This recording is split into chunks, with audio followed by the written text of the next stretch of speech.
Welcome to History Behind the Headlines, African American History and State Standards in Florida and beyond, well beyond. We'll wait just a minute or so to allow everyone to enter the room.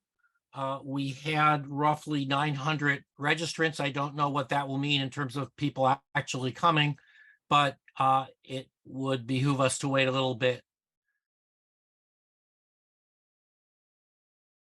Okay, I think we should get started because we have a long conversation and not a long number of minutes.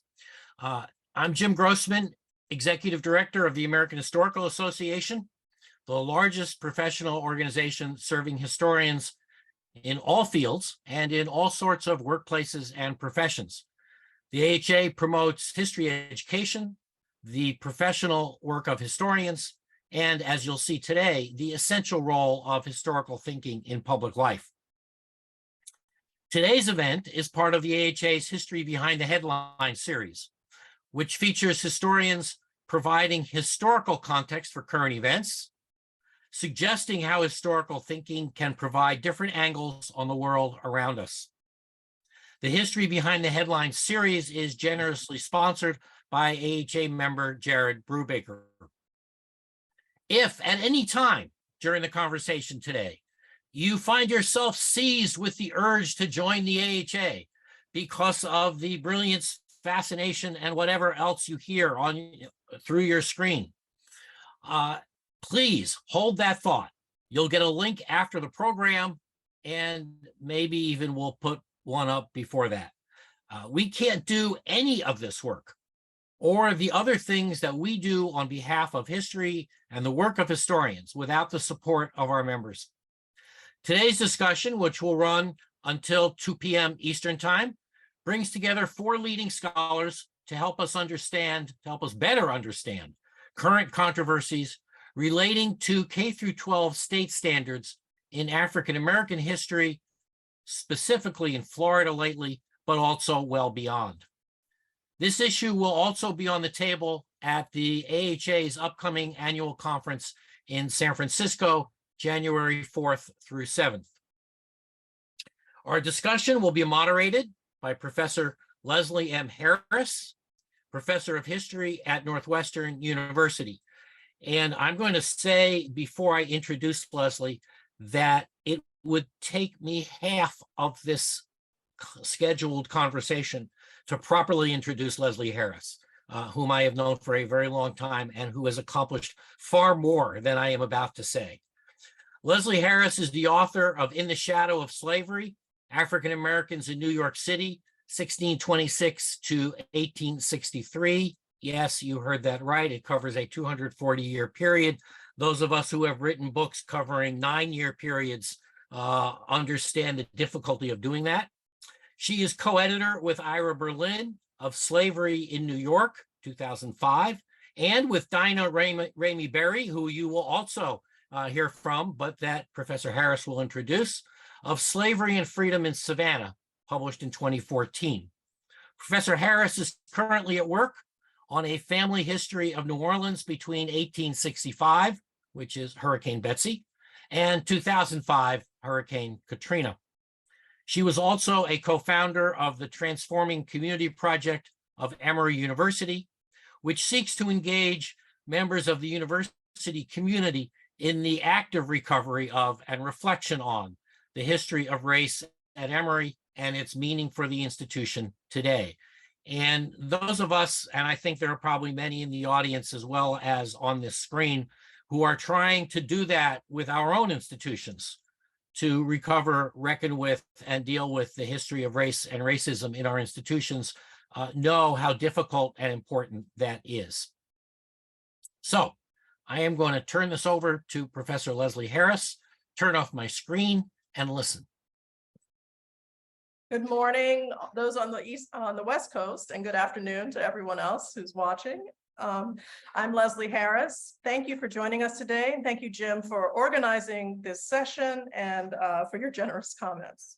I'm going to briefly introduce our panelists who combined represent decades of experience as historians who have engaged the general public and K-12 educators in school systems on US history and African American history.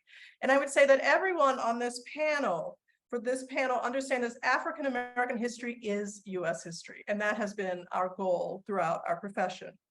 Understanding an accurate history of this nation, which is both facts but also interpretations, has been at the center of our work as historians, as consultants to institutions and schools, and as educators on college campuses, but also in our work in K-12 settings. Dr. Marvin Dunn taught at in the Department of Psychology at Florida International University for 34 years and retired as chairman of the department in 2006, but he did not retire. He has written a number of works on Black history in Florida, including the Miami Riot of 1980 with Bruce Porter, Black Miami in the 20th Century, The Beast in Florida, A History of Anti-Black Violence, and A History of Florida Through Black Eyes. He has also directed a number of documentary films about African American history in Florida. Most importantly for our discussion today, I think Rosewood Uncovered, a documentary about Rosewood, Florida, and the massacre that occurred there. In addition to researching and filming history, he owns 5 acres of land on the site of Rosewood, Florida, with plans to create a peace house there in memory of the Rosewood Massacre of 1923. And I didn't know until today that we were in the 100th year anniversary of that event. The peace house will be a replica of the railroad depot that once existed on the property. Dr. Edward Ayers has been named National Professor of the Year, received the National Humanities Medal from President Obama, served as president of the Organization of American Historians, and has won the Bancroft Prize. He is the executive director of New American History, an online project based at the university designed to help students and teachers to see the nation's history in new ways. He has also been long involved with K-12 education and public history, and in terms of the particular issue before us, he served on the African American History Education Commission for the state of Virginia from 2019 to 2021, where he worked to incorporate central issues of African American US history into Virginia's standards of learning and curriculum frameworks. Daina Ramey Berry is Michael Douglas Dean of Humanities and Fine Arts at the University of California, Santa Barbara. She is a scholar of the enslaved and Black women's history and the award-winning author or editor of 6 books, including the recent A Black Woman's History of the United States. Daina has also been involved with K-12 educators and students for her entire career. She was first exposed to these issues as a graduate student at UCLA, where Professor Gary Nash worked on a set of US history standards, which some of you may remember in the mid-1990s. When those standards were put together in 1994, they were rejected by Lynn Chaney as teaching, quote, too much about Harriet Tubman and not enough about Ulysses S. Grant and Robert E. Lee. Not deterred by the high-profile backlash that followed, Dr. Berry has continued to participate in Department of Education summer workshops for educators, NEH-funded workshops across the country, and during her time at the University of Texas, she also held a Spencer Foundation grant on teaching Texas slavery and gave workshops to educators throughout the state. She also was an advisor on the first conversations of the AP African American History course and is one of the lead editors of a revised edition of the middle and high school McGraw-Hill textbook in US history. Welcome, everyone. It took quite a bit of time, but I think it was necessary context for why you're here with us and what you have to share of your experiences, which are broad and deep. I want to start with a statement, which is that Florida has become a center of attention on these issues of state standards in education, of what can and can't be taught in the classroom, particularly around quote unquote critical race theory and African American history. But we know that 36 states debated in their state legislatures whether or not to revisit state standards of quote unquote critical race theory, African American history, the history of racism. And so this is an issue that is not limited to Florida. It's not even limited to the South, as many people think. Some of these debates were held in states like New York, Pennsylvania, Rhode Island, Michigan, Washington State, Maine, and Alaska. So each of you has experienced resistance to the work of including African American history in your public history and in curricula. And I'd like to hear from each of you a little bit about that history. And I'd like to start with Dr. Dunn, who on his own land in Rosewood was met with a quote unquote neighbor who hurled racial epithets, threatened violence, racial violence at him in 2022, but who was, I believe, arrested and then has been convicted. My question is not only about the resistance each of you has faced, but also how you went on afterwards in the face of that resistance. So Dr. Dunn, if you wouldn't mind sharing a little bit about that experience, the satisfaction that the law stepped up and did the right thing, but also how you're moving forward with your work. If you could unmute, please. Well, thank you very much for having me on the program with these distinguished historians. In 2008, I purchased 5 acres of land in Rosewood. Rosewood is all white now. I'm the only Black person who owns land in Rosewood. With the 100th anniversary coming up of the event, I went to my property last September with 4 Black men and met 2 white men there to talk about clearing the property. And as we were leaving, my neighbor, who's has a huge truck, a big white truck, big wheels, comes out and he lets his window down and he asked me, "What's going on out here?" And I said, "Well, sir, this is, we are clearing my land for, that's as far as I got." He said, "Well, if that's your land, why don't you all park on your side of the road?" I said, "Well, sir, this is a public highway. We'll park wherever we choose." Threw him into a rage, steps on the gas, starts wheeling around his truck, almost hits several people, and he starts yelling. I won't repeat what he said, but the N-word was used several times. And he yells at one of the white guys, "You're just as bad as these niggers." And he goes back on his property. A few minutes later, comes out full speed and almost kills all of us. So we called the Levy County Police Department. They came out, they made a report. They arrested him some days later, charged him with using his truck as a weapon. And then when I got back to Miami, I don't live in Rosewood. When I got back home the next day, I called the FBI and reported this as a hate crime. And with all the criticisms of the FBI and Justice Department, I must say they got on this case. And they investigated it. The man was arrested, charged with 6 counts of hate crime, and was convicted about 2 weeks ago by a jury of all whites, 1 Asian. And he's now facing 10 counts, 10 years on each of the 6 counts. And he still has to be charged and tried in state court. Okay. What have we done? What have I done beyond that to move forward? I've scheduled even more tours to my property, bringing even more people up there by the busload. I can't bring enough folks up there. But I have to hire a Florida Highway Patrolman to sit there in his unit while we're on the property. And as an American citizen, a property owner, I shouldn't have to do that. But this man is still out. He's going to be sentenced in October, so we still have to be cautious at this time. But that's basically what happened there. Thank you. Thank you for sharing that, and thank you for your recommitment. I appreciate it. Professor Ayers, when you worked in Virginia on the curriculum change, could you tell us a little bit about that process, which sounded very thorough from what you told me, and then what happened to the initial process that you began?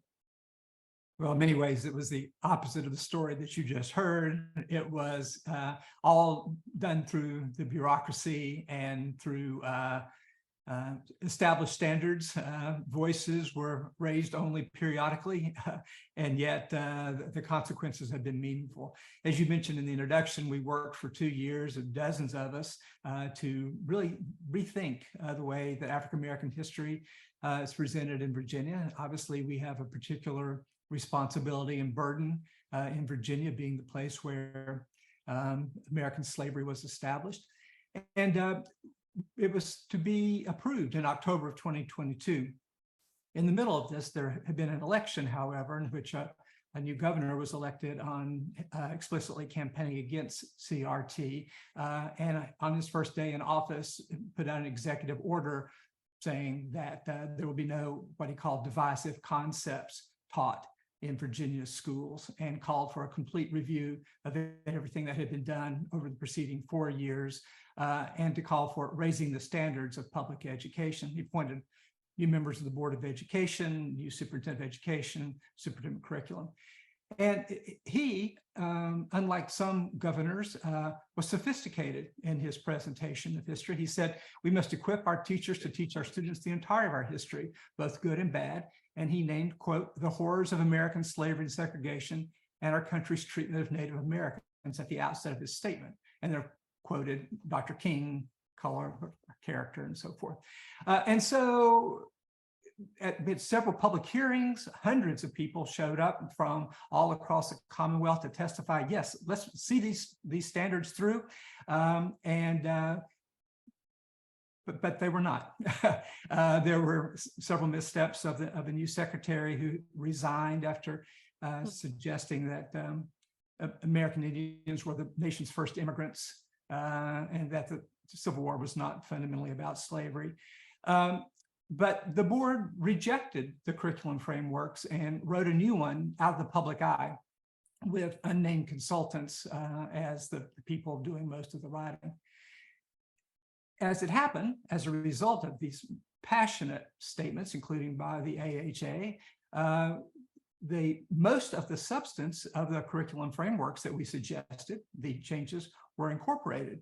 But it turned out that the testimony, the turnouts, the op-eds, all that mattered. To respond to your question about what can we do, we know we use the tools of democracy. And I think that as a result, the frameworks are better. But the losses were considerable along the way. A lot of goodwill between teachers and parents was wasted. An inquiry-based model of teaching, in which we all know is the studies have shown the best way to teach is through questions, not through lists of things to be memorized, but that's what they put in place because those can be tested with standardized tests. And a public democratic process was replaced by one of secrecy. The policies put in place will long outlive the governor's single term. And the point that I would make is that the struggles over history education go beyond the wording of individual standards, the things that get in all the news, into the very fabric of public education itself. What is this education for? What values are we teaching our young people? So I think that even in a process that looked relatively calm compared to that in other places, the stakes were high and the outcomes matter. Thank you for that. And I agree with you that it expands beyond the realm of public education. Dr. Berry, during your time in Texas, what kinds of things did you become involved with? I know that you became known for someone who championed the history of African Americans in slavery in Texas. Yes. So one of the things that I did with my colleagues in the history department and in the College of Education at UT Austin was we were really involved in speaking in front of the school board, the Texas State Board of Education, excuse me, and also local school districts.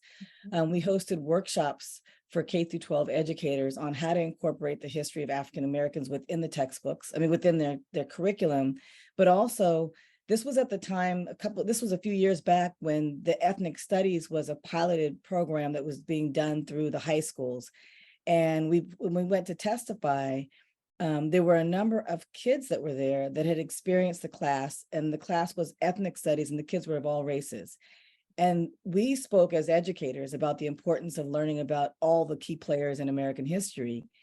And I think the testimony of the children was the most effective, to hear kids of all different races saying what was important about understanding and learning about the civil rights movement, about slavery, about Mexican American history, about immigration and all sorts of topics relating to people of color in the United States.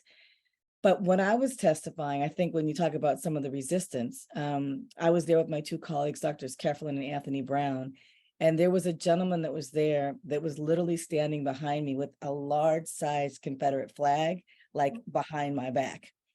And we just had to ignore it in terms of I just pretended it wasn't there. But he was there. He was at the front of the building. He came in and he put the flag up when we were talking, and we just, ignored it and kept going. And after that, we worked with Humanities Texas and did a series of workshops throughout the year helping educators adhere to the standards, but also finding ways to bring in and weave in other stories of groups of people that may not have been listed in the standards. And the last thing I'll say, that some of the resistance that we did, and that is still going on in the history department at UT Austin, is that my colleagues like Monica Munoz Martinez and a number of others are testifying and also pushing back. Emilio Zamora as well, is they're pushing back against the local board and the state board about what is included, because some of these changes were literally done on the House floor. There were no historians involved, and they were changing and crossing out names of people and just rewriting history without consulting the most cutting edge, contemporary, primary research by trained historians. So I think one thing I would say is that we need to stay involved, and our involvement does make a difference. I want to pivot from this question of our involvement to the importance or lesser importance of state standards. So Dr. Berry and Dr. Ayers have described situations in which the state has stepped in and rewritten the standards on the floor without historians involved, which makes me wonder if the teachers really respect the standards, if the parents really respect the standards. Do schools and school districts and do teachers tend to follow these standards? What can they, can you say a little bit more about what it means if they don't? I'm also thinking about Dr. Dunn's work, that we have at this time a robust group of public historians who in museums, at historic sites, from the EJI, the project to document the lynching sites across the South and in other places. If we have such a robust public engagement, are there ways to work around the standards, and is that enough? Are we just in a moment of retrenchment? Anyone want to take that on? I would. Mm-hmm. My grandmother told me that her grandmother, who was enslaved in Georgia, was a cook. And that when the master would make her upset, she would spit in his morning coffee. And he never knew. And that was her resistance. Mm-hmm. So when I talk to teachers in Florida about resisting what's going on, I say, let's spit in some coffee. Teach these things secretly. The master will never know. Go ahead and do your work, and just do it in a way that's creative, like my great grandmother did. Teach the truth, but do it secretly. The master will never know. There are too many of us for them to know what we're doing in the classrooms. Thank you. Thanks. So I'll add to that. Teachers, the ones that I've worked with, and they're not just in Texas, but across the country through like the Gilder Lehrman workshops that we do on the lives of the enslaved, they want to include this material. And so what they're doing is they feel obligated to teach to the text, to the tests. They have to teach to the standards. They have to, it's part of their job. There are teachers whose jobs were threatened in Texas. There are administrators whose jobs were threatened, or they were threatened that they would not receive their some of their retirement pay. I mean, these are real stories that teachers have shared with me. So they were like, okay, I'll teach that, but can I add, what other stories can I add? What other examples can I add in addition to teaching these? And that's what a lot of them wanted was content. They wanted more content to add with what they had to teach to broaden this discussion. And they would do it in very creative ways. Like even in an English class, they would choose, if they were looking at different types of writing, they might choose a slave narrative, to read. That's one way to weave it in. It's like they're showing different forms of writing. They might choose a poem, but that poem might be from, a migrant worker or something, so they found really, really creative ways. And I think that's similar to what Dr. Dunn is saying, but that's the standards of what they have to do, but they find other ways to add to that work. Yes. And unfortunately, that's exactly what's at risk right now, because people are paying close attention to what is being done in the schools, and anything that deviates from the standards are now seen as a violation of a gubernatorial edict and of the policy of the Board of Education. And it seems, from what I can tell, talking to teachers, that it's the teachers in rural districts who are sort of most on their own, sometimes the only history teacher in the school, who feel that they must steer most closely to whatever the state has put out. So I've worked with Gilder Lehrman a lot, and you see the eagerness, the excitement of teachers to offer enriched understanding. And this whole inquiry-based model is about that. What questions do you have? Let's see if we can answer them, right? And so even though the standards are not a curriculum, they are being interpreted as such. And they are being interpreted not as empowering teachers, but as limiting teachers.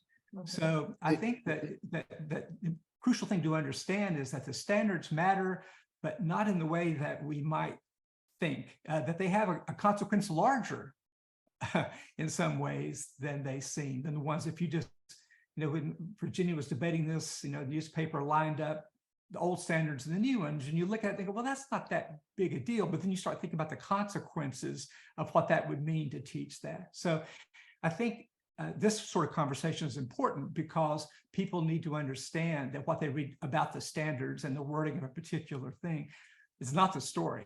The story is, what do teachers feel empowered to do with the students who are their charges? So I think that's why we need to understand the sort of the penumbra, that comes the shadow that's being cast across a large part of the daily life of teachers. We all know that teachers are not lining up to reappointment, that there's a diminishing number of people interested in going in teachers. So I think that the language over the standards has consequences far larger than the standards themselves. Part of the problem too is that in Florida, the standards are not articulated with particular courses. They just sort of threw the standards out there. Teachers have to figure out, how do these standards relate to the courses I'm teaching? Just mass confusion over these standards. Right.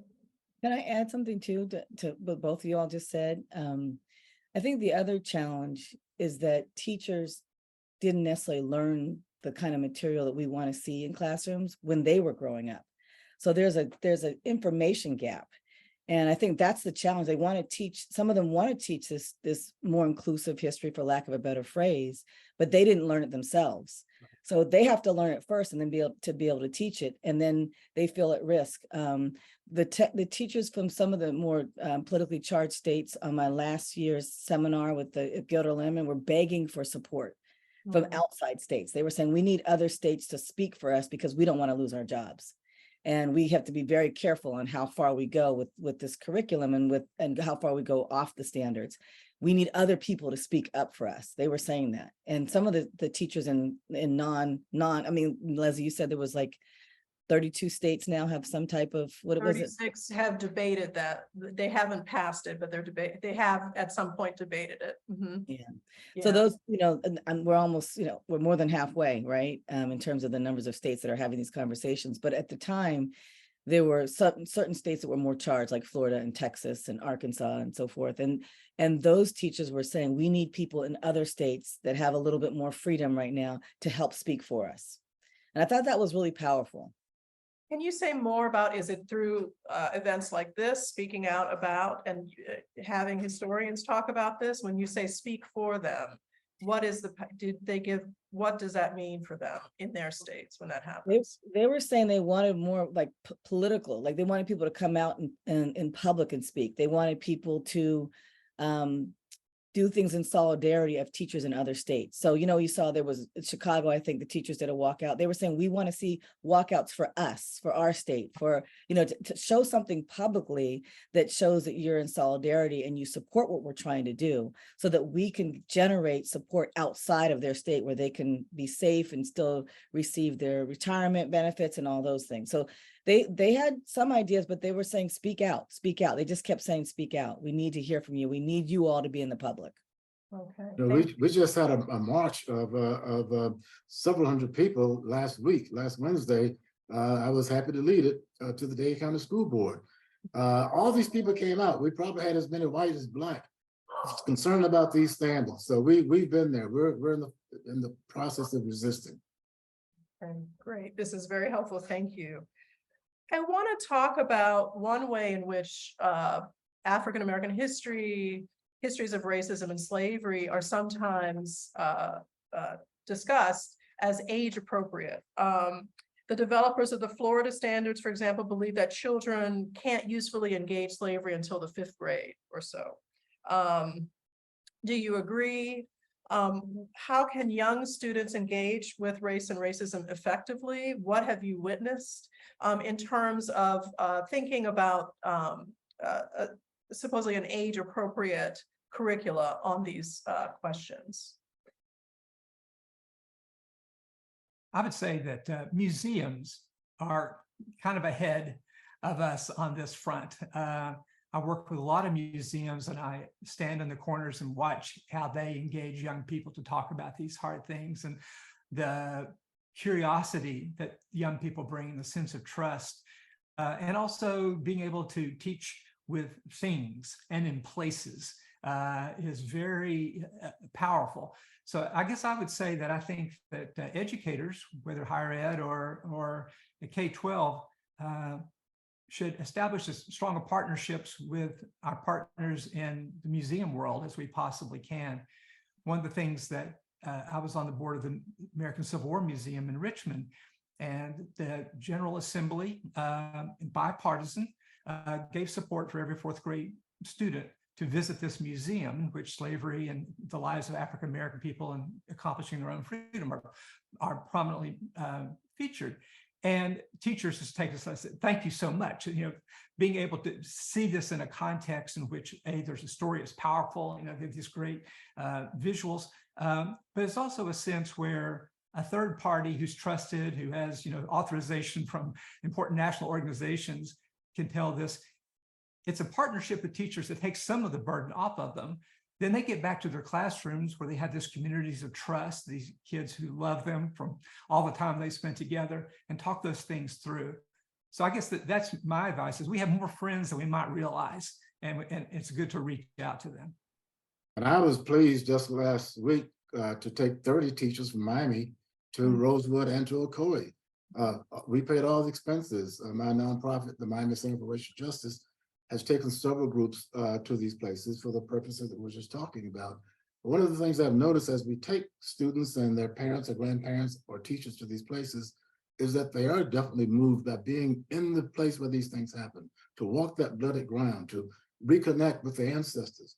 That's important. That kind of experiential learning is important, and it carries forth, I think, beyond just those who are there on the site, but they bring cameras and videos and they send these things out all over the world. So if I take a group of 50 kids to Rosewood, they take that their messages go way, way beyond just those who are there. That's great to hear.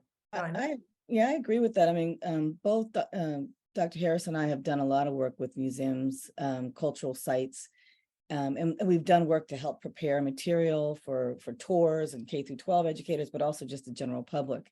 And I think that's very effective. I absolutely think that's a wonderful partnership that we need to continue to see. I also, though, I hate to play devil's advocate here, but I want to point out that some of the smaller museums and historical societies need a lot of work to update their messages. When I was doing research with graduate students throughout the state of Texas, we were going to small rural communities, and we went to one museum archive. And I don't even want to repeat some of the stuff that they said about Indigenous Americans, but some of the material in there was just offensive and disrespectful. And we were watching tours of kids going through there. And I was appalled at what I saw and what was being taught. So I think that's not representative everywhere, but I do think, I know there's more than, when Humanities Texas had a COVID grants, there was, I think, 300 museums that applied, smaller museums and historical societies applied for getting support for revamping their lessons and providing more training for their docents. So I think docent training is very important when we look at that as well, to make sure they're getting the most recent, accurate historical information that's been written by trained historians. But in terms of about museums is that very few young people go to museums. How do we reach them beyond the physical building? I put most of my work on my own website, donehistory.com. I did it for teachers, actually. All kinds of lessons, films, all kinds of material there for teachers. So for those of us who are interested in trying to pass on information, please send your teachers to donehistory.com. I think there's a lot of material there that can be used well beyond just what we're studying in Florida.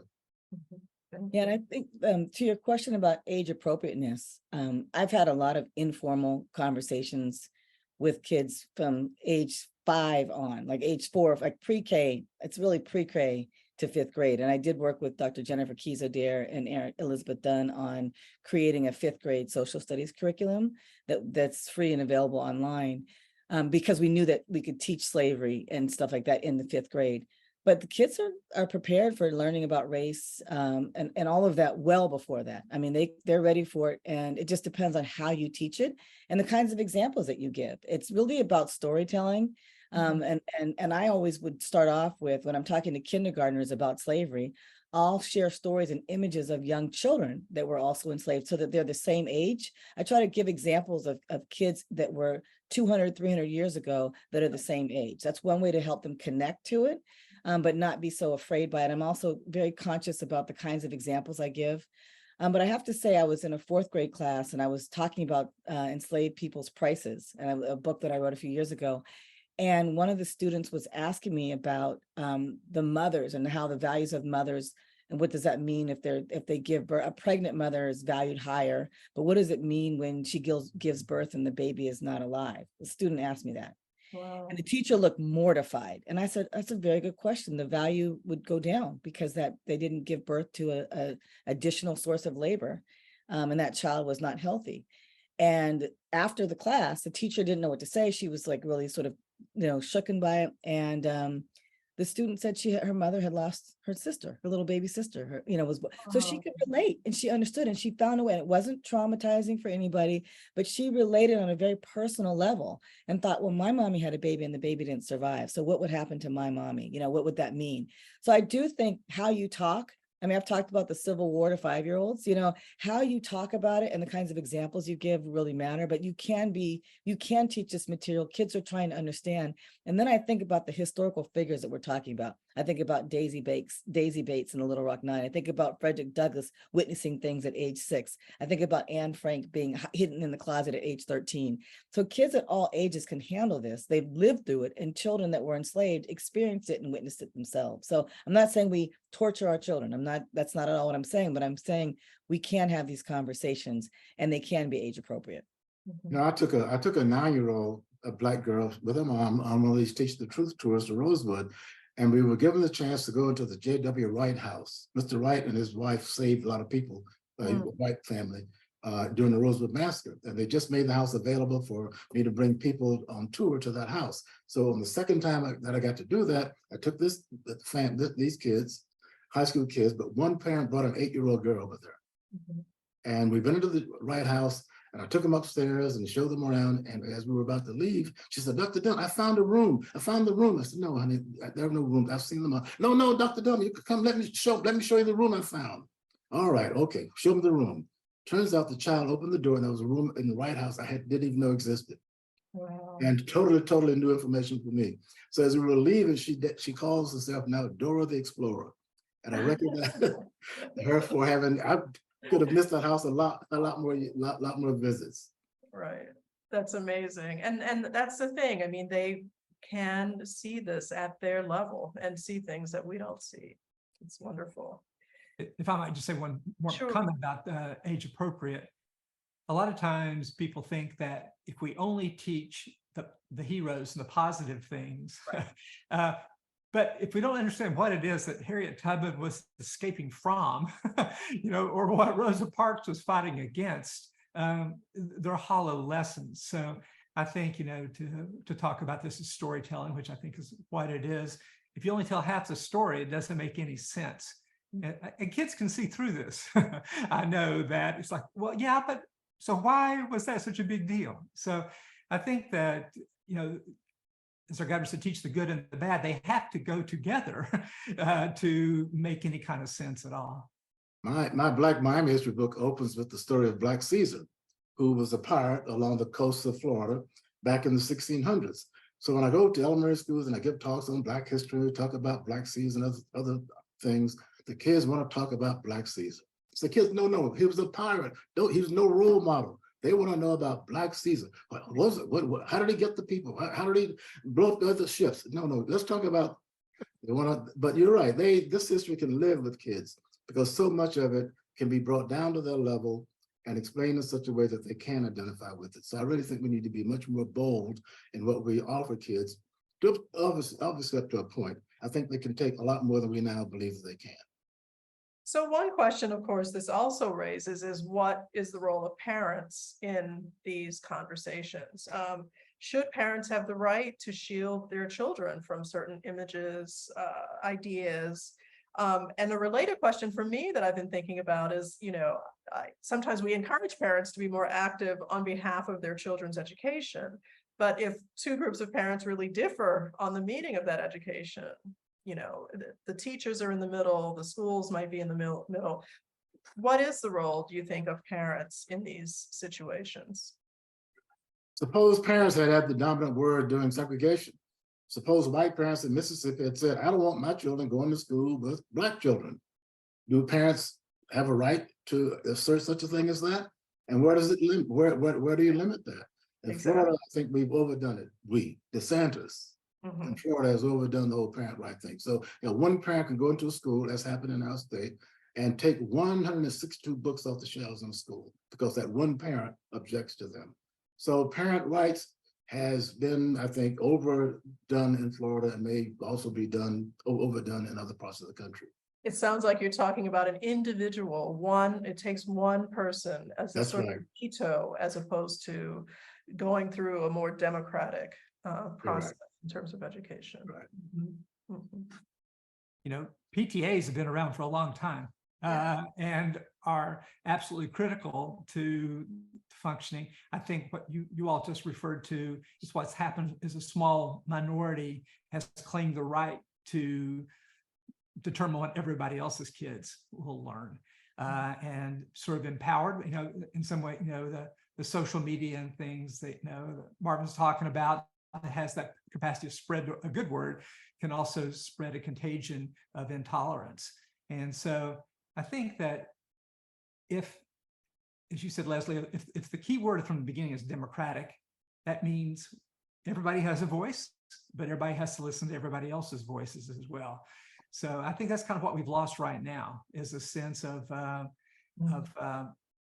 you have a right to speak up, but other people have a right to have their children taught as they think are appropriate as well. Yeah, I agree. I have mixed feelings about it because I think about the work that I did with the McGraw-Hill textbook came as a result of a Houston parent rejecting the statement that enslaved people came as immigrants on, remember this was in, I think, 2015. If it wasn't for her speaking out and her message going viral, they would not have made the kind of changes that they made. So I think that's one example where it turns out positive, but it doesn't always. One of the things I've encouraged teachers to do, though, is if they're going to be doing a lesson or they're going to be talking about some challenging topics, that maybe send a note home in advance so that they know, here's what we're going to be reading this week. Give them the context, empower the parents to understand, so they're not coming home and hearing part of the story from their student child that may have been misconstrued or misunderstood. I think that's one way to be helpful, to sort of diffuse the situation before it could escalate based on rumors or hearsay. I, as have all of you, I've worked with teachers every other summer, and there are some, I think, schools or even school boards where that is a standard practice, that the teachers send home every week. This is what we're going to be covering next week. Here are the reading materials. And I think that is helpful and a learning opportunity sometimes for the parents who, as you mentioned before, didn't learn this in school necessarily when they were coming up. Before I ask my final question, are there any other themes on this topic of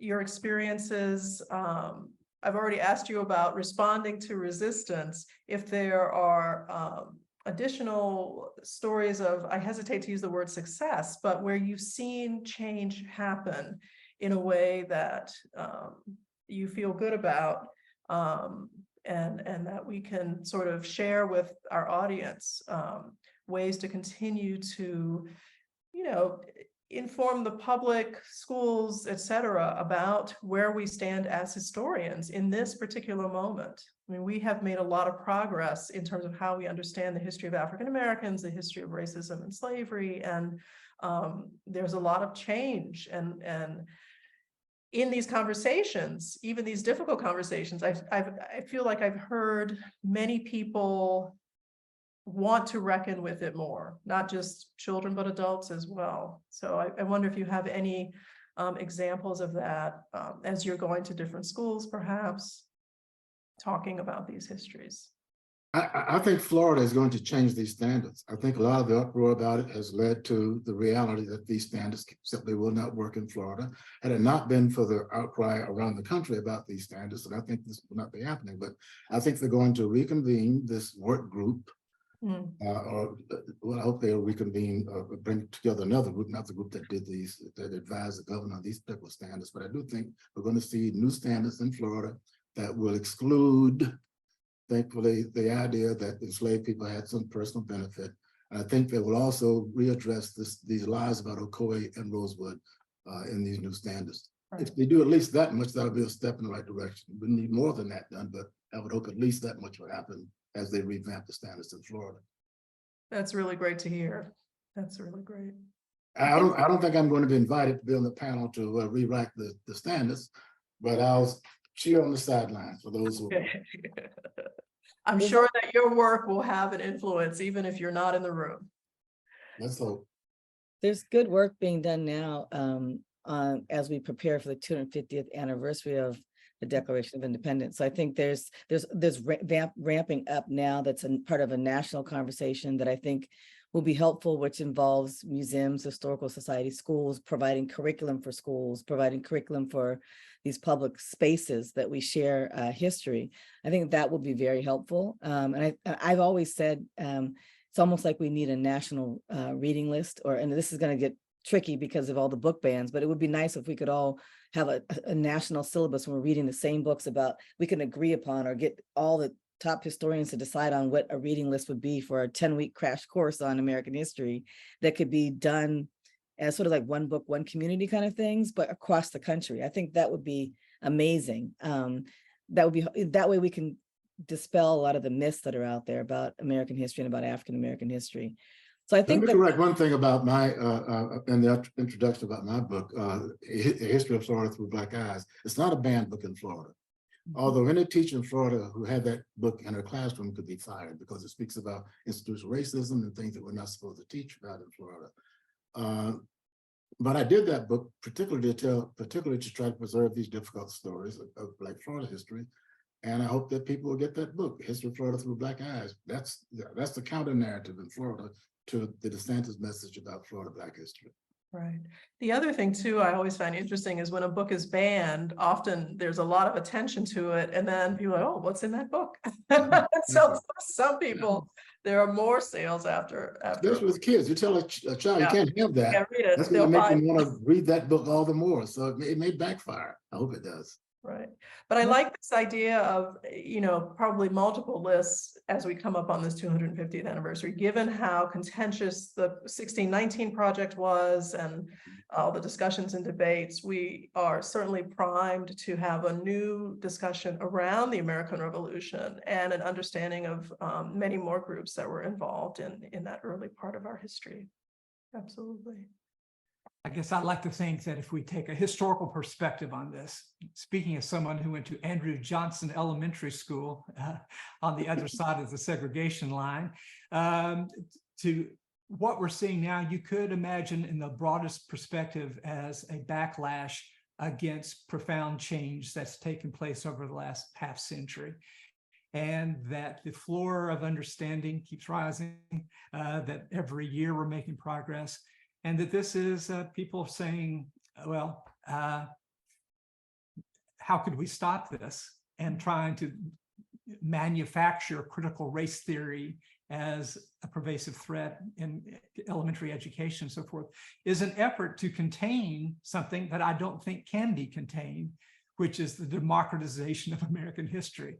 So if you think about all the institutions that are carrying, all the books that have been written, television shows, the movies, the young people coming up today in many ways are raised with an understanding that, yeah, we know that there's been this fundamental crime at the heart of much of our history. This in some ways is a rear guard action fighting against this. So I think we can say that if you look at it from perspective over the last 3 generations. That's still a long time I'm not trying to evade what has not yet been done. But I think in one way to equip ourselves to proceed, we need to remember what has been won so far. I often say that when we look at all the polls, it's often 2/3 to 1/3. And so what can we do to have the 2/3 really get behind, either through electoral politics, through petitioning, through speaking to their school board, the changes that they say that they want when they're polled. And these polls these days are actually skew conservative, because they're not calling my cell phone for a poll. Most people have cell phones. They actually follow a very conservative trend in terms of who they're reaching out to. So I think it's definitely a rearguard action, and the support for the kinds of things we're talking about, which are not extreme. They are simply what happened, might even be more broader than we know if we even only follow the polls. So look how people are voting with their feet to the African American History and Culture Museum in Washington, D.C. Not handle all the people who are curious enough to go to the considerable trouble of getting there and standing in line and seeing all that, because they have heard how powerful and transformative it is. And it's people of all kinds of backgrounds who want to know this.